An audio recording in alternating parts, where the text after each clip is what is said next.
Today I'm going to give you the first look at my Apitec queen cell incubator from Romania.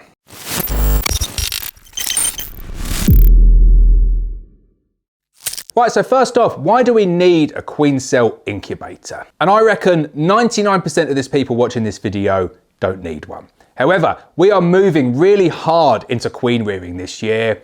We bought a fixed incubator that we're going to run at home, and we're going to use that to incubate queen cells and to allow the virgins to be released into the incubator. We'll also do some introduction of live cells, so fully grafted and capped cells into colonies as well. But it gives us the flexibility to move queens from location to location. And that was the reason that I wanted to buy myself an incubator, but more importantly than that, a portable queen cell incubator. Now, I looked high and low within the UK to find something that was ready-made. I just wanted to buy it, a queen cell incubator, I don't know, maybe 50 cells, 100 cells, something like that. Couldn't find anything. There is nothing on the UK market. If you're good at electrics, if you've got an interest in queens, and you're good at making stuff as well, I reckon there's a few could be made doing this. I'm absolutely shocking doing that. When I put it on Twitter, social media, people said, oh, use an STC controller that and a heating pad this. I was really worried about blowing up my car. I just wanted to buy a plug and play ready-made solution that I can use to transport these queen cells around. Big one here that was on 12-volt electric. Somebody pointed me in the direction of Apitec and said that they'd imported one from Romania and they thought it was pretty good. I looked on their website and I thought, this looks pretty much what I'm looking for. It looked a little bit basic. It's a plastic box with a foam insert and a heating pad. And it was kind of like 160 quid. And then I got whacked on loads of VAT and customs charges. So overall, it cost me a little bit over £200. But I think it's really good. So in this video, I'm gonna show you around it, show you how simple it is, show you how it works. And then you'll see this lots and lots throughout the season because we're gonna do a huge amount of videos on queen rearing. If you're interested in queen rearing, you're interested in finding out how to rear queens, to get them through from larvae to feeding them, to capped cells, to virgins and mated queens, hit the subscribe button. We're gonna do a lot of videos on this year. Right, so let's take a look at the box then. As you can see, it's a cheap plastic construction.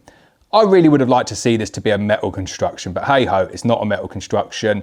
I knew that when I was going to buy it, but I do think when you're paying this kind of price, it would be nice to be metal. It's got a very handy little section up there though, which is really good to put a few consumables and accessories in that you can access without actually opening it up. Remember, the whole idea here is to keep the warmth in. You don't want to have to think, oh, I need a little bit of this, or I need to go in and get that, and have to open it up and let all that heat out. So really glad to see that there's some sort of hinge storage on the top. Then included in it, you get your power cable.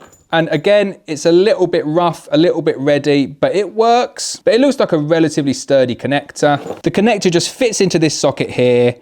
And then what's nice is that it's got a screw connection on to make sure that it's fitted at all times. So that's what it looks like once it's connected in, nice and sturdy. And then on the other end, you've got your 12-volt connector. Now, you might argue here, it would have been nice if they'd have given you a 12-volt and a 230-volt or 240-volt option. But for me, that's no issue at all. I've got a big 230-volt incubator that I'm going to use at home.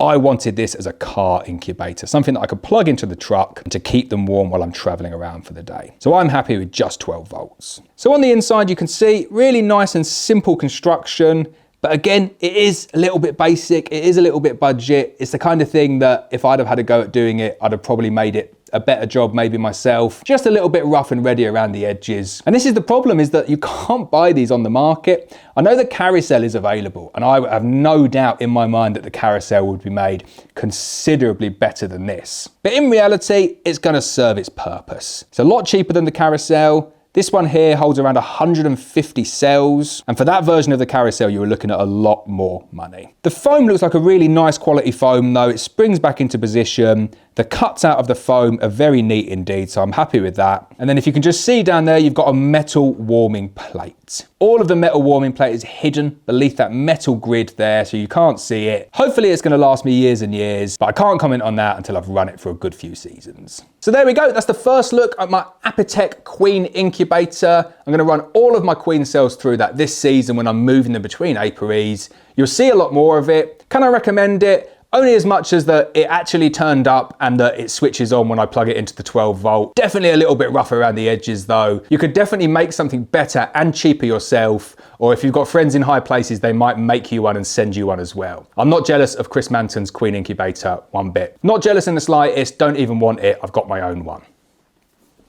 But in all honesty, I'm just really happy I've got this in time for the season. I've got a new queen incubator coming that's going to be my home incubator, and that is a dedicated queen incubation unit from Germany that works with the Nico cages, and that can hold about 200 cages in at a time. So I'll definitely update that one later on in the year and show you a review of that as well. If you want to see my top to bottom video on how to rear queens, check out this video here where we go through the whole process.